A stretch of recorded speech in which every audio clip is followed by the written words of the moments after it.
The great Dogecoin dip. So what happened with Dogecoin, dude?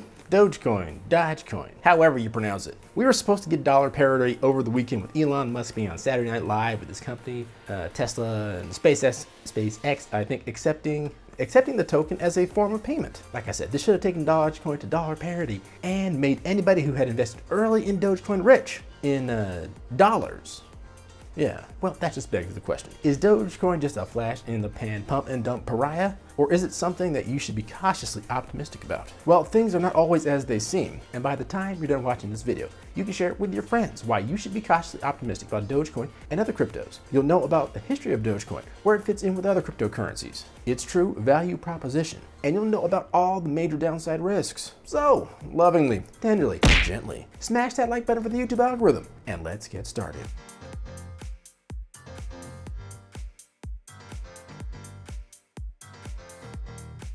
If you don't already know, I'm Derek West for Finance Squared. On this channel, we love talking about all things personal finance, and cryptocurrency, like Dogecoin, is among our favorite topics. If that's something that you'd like to discuss as well, subscribe to this channel with post notifications turned on so you can get more insights from a Bitcoin OG who purchased low and still holds significant Bitcoin and Dogecoin.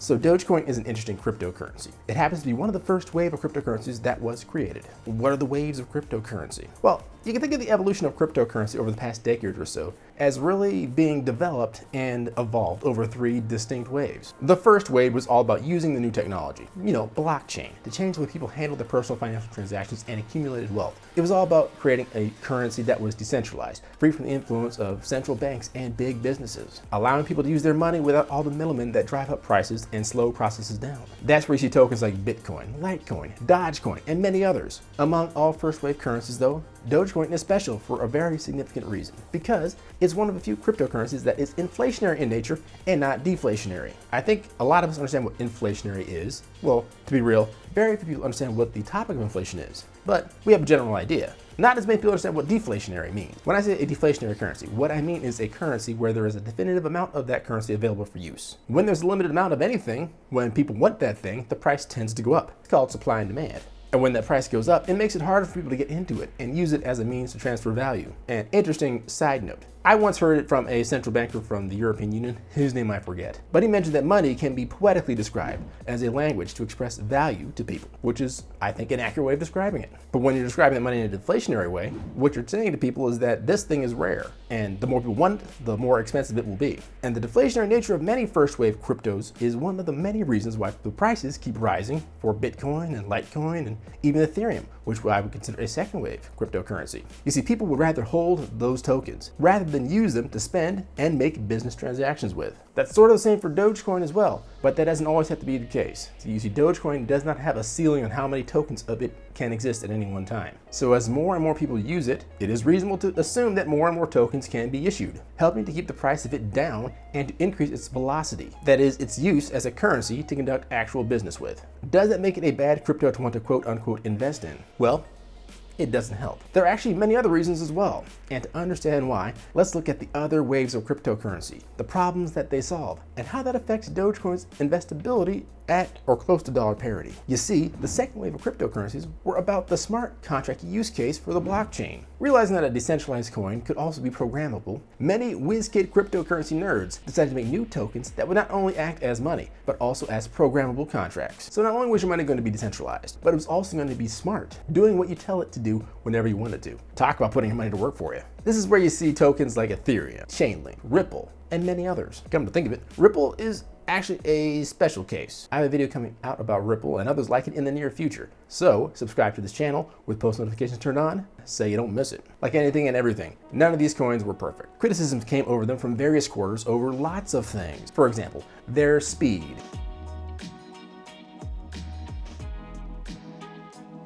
The speed of Dogecoin a first wave cryptocurrency can be somewhat concerning, just like it is a concern for many first and second wave cryptocurrencies. A lot of the tokens are really slow, both in terms of numbers of transactions per second. You can think of that as the throughput, and the speed with which those transactions can occur. You can think of that as their latency. Though this criticism might be a bit of a beggar being a chooser. Services like Western Union, where you transfer fiat money remotely from country to country, can take days to execute. And many transactions from banks can take a day or more to complete as well. And most banks don't operate on the weekends or bank and regular holidays. So if you need cash fast and you're in a pinch, you may be out of luck. Unless, of course, you can pay whatever it is you need to pay with a cryptocurrency. You see, all cryptocurrencies work faster than that. They execute 24/7, 365, and most transactions are validated and finished in under an hour. That said, though, our experience with lots of things on the modern internet has spoiled us to a large extent. So any process that takes longer than a few seconds is going to help us to lose our interest, especially things like transactions. Imagine waiting around for an hour for a purchase for your groceries to go through.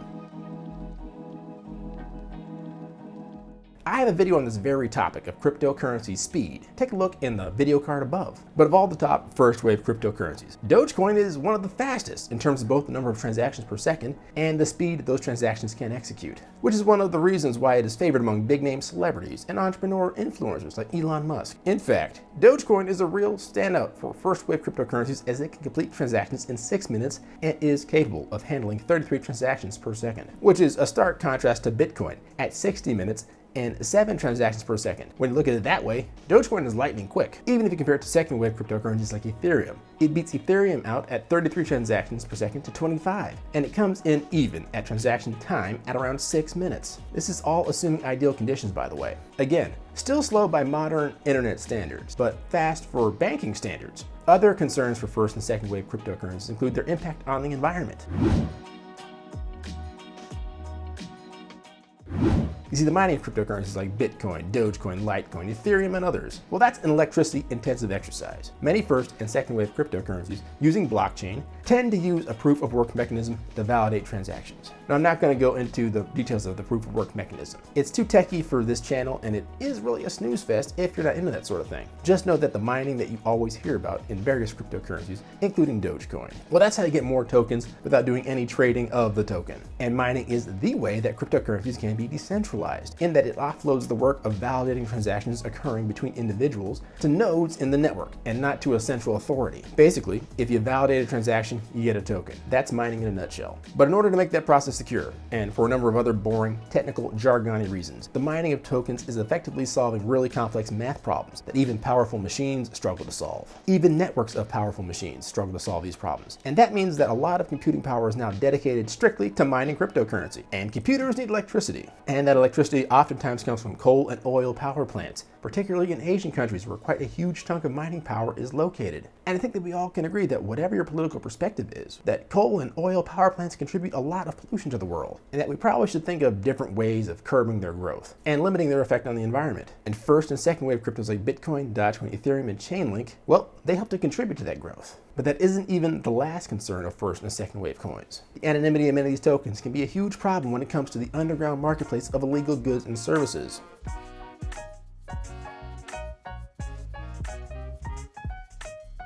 A lot of OGs in the crypto space like Dogecoin and Bitcoin and even Ethereum were designed to be open and anonymous, meaning anybody could use them and be shielded from scrutiny if you're using them, which is great if you just want to handle your completely legitimate transactions without the hassles of having to deal with third parties and middlemen slowing you down. But what if you want to do something illegal? Or maybe even terroristic in nature? Well, with anonymous cryptocurrencies, if you are a ne'er-do-well, you can for sure fund your illicit activities mostly undetected. This is true for Dogecoin, true for Bitcoin, true for Ethereum to a large extent. It is true for most anonymous cryptocurrencies, where all you need is a wallet and a key, and you can send tokens to anyone for any reason. To some folks, that is of great concern. Is that concern overblown? Mostly yes, because that was true throughout all of human history, and is true today, even with tight regulatory controls on money movement and know your customer laws. All these problems, the speed of the token, their environmental impact, the potential to fund illicit activities, they could all cause regulatory or market scrutiny to come down hard on your favorite crypto. Meaning either the market will punish them with people abandoning them en masse, as soon as you buy in, or regulatory pressures could force those tokens to change their ways or be severely limited by the powers that be, which also happen to be their competitors coincidentally. All of this could have downward pressure on the value of any token that you hold. That said, the beautiful thing is that cryptocurrencies can change, which takes us to the third wave of token. Coins like Cardano, Polkadot, and several others form what can be considered a third wave. Not only do these tokens expand upon the use case of the smart contract, quite a few of them are also looking to improve on all the negatives that we talked about. The problems of speed, environmental impact, anonymity, and other regulatory problems. And there are many out there that will offer all the upside of Dogecoin and more. Which takes us to the next reason why investing in Dogecoin can be dangerous. There are just better coins out there. Coins and tokens that can do what it does and do it better, with a more environmentally friendly footprint and with better regulatory compliance, and of course is much quicker. But the truth is though, that's not even the largest risk of quote unquote investing in Dogecoin long term. The largest risk is misunderstanding what you're investing in. You see, investing in Dogecoin is not like investing in Coca-Cola, Tesla, or Apple. It's more similar to investing in the US dollar, the yen, or the pound. And it is true when you're trading with cryptocurrency that you can take advantage of the differences in prices between individual tokens to grow quite a significant amount of personal wealth. But you also can take advantage of the differences in the prices of fiat currencies as well to grow a similar amount of personal wealth. The fact is, most people do not have the time or inclination to be truly good at that skill. It takes a lot of dedication to be a really good Forex trader and consequently crypto trader. But if you're just buying any crypto like Dodgecoin just to hold it and watch it grow, you will be fine in the short term and consequently the near term. But in the long term, the downside risk from competitors and regulatory scrutiny might eat away at your long time holdings. It's better to invest in businesses that generate cash flow, that ask customers for monetary compensation in return, whether it's the dollar, yen, won, pounds, euros, or Dogecoin, Bitcoin, or Ethereum. Now, if you want to learn about ways you can apply currency trading techniques to your cryptocurrency, subscribe to this channel with post notifications turned on, because we're preparing a video right now as you're watching this, and it should drop very soon. And I know you don't want to miss it. And be sure to like this video if you like this video, and leave us a comment with some of the downside risks you see to Dogecoin and other tokens. And be sure to share with your friends and your favorite cryptocurrency forums. And remember, a goal without a plan is a wish. A goal with a plan and no action, well, that's just a wish list. It's great to gain knowledge, but it's better to take action on the knowledge that you have. I'll catch you guys next time. Peace.